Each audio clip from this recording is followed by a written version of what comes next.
Sand was stuck to the bottom of my thighs, under my fingernails, between my toes, and the back of my neck was sunburned from when I fell asleep on the beach today.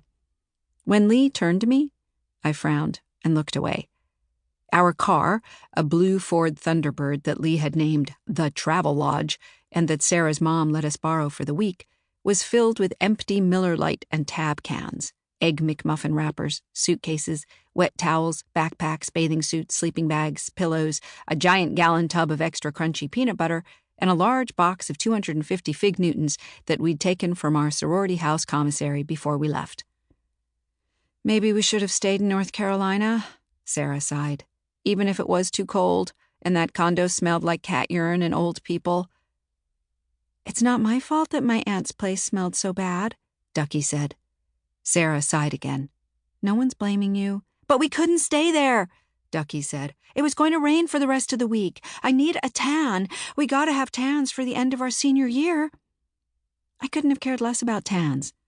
I turned off the interior light and stepped on the gas, throwing Ducky and Sarah, gasping, back into their seats.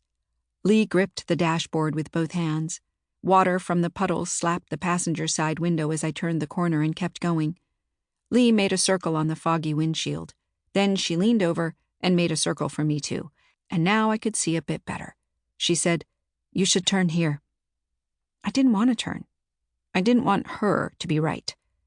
I was still angry about what had happened at the bar, and I wanted her to feel this. She and I had sat in the stairwell of our house too many nights to number, talking about our families. She knew I didn't like people knowing who my mother was. Yet today she introduced me to the Sigma Chi's as the famous Clare Michaels' daughter.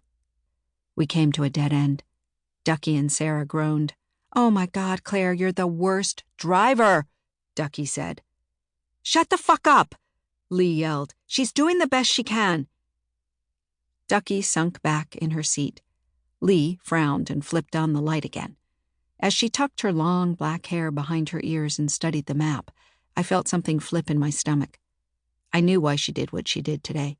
Despite sticking up for me just now, she was angry too, because I'd pulled away these last couple of months. But it was our senior year.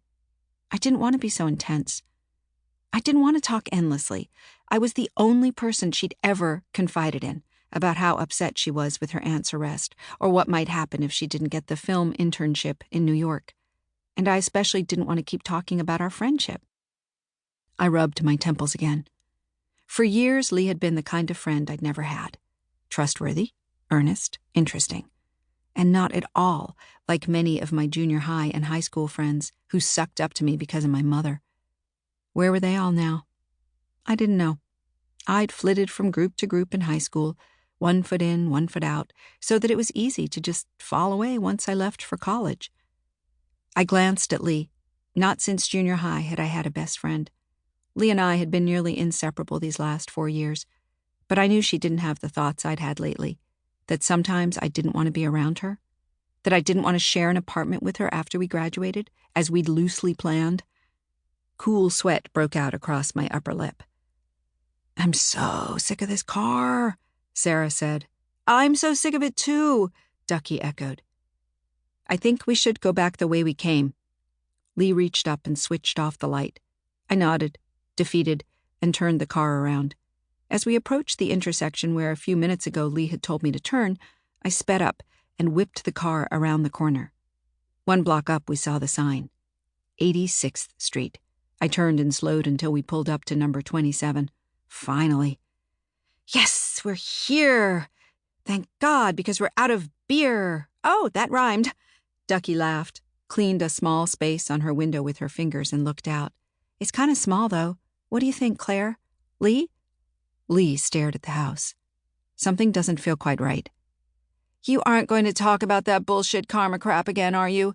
Sarah asked. "You did it, Claire. You got us here. That's what matters." Lee nodded and said, "Good job, Captain." I cringed.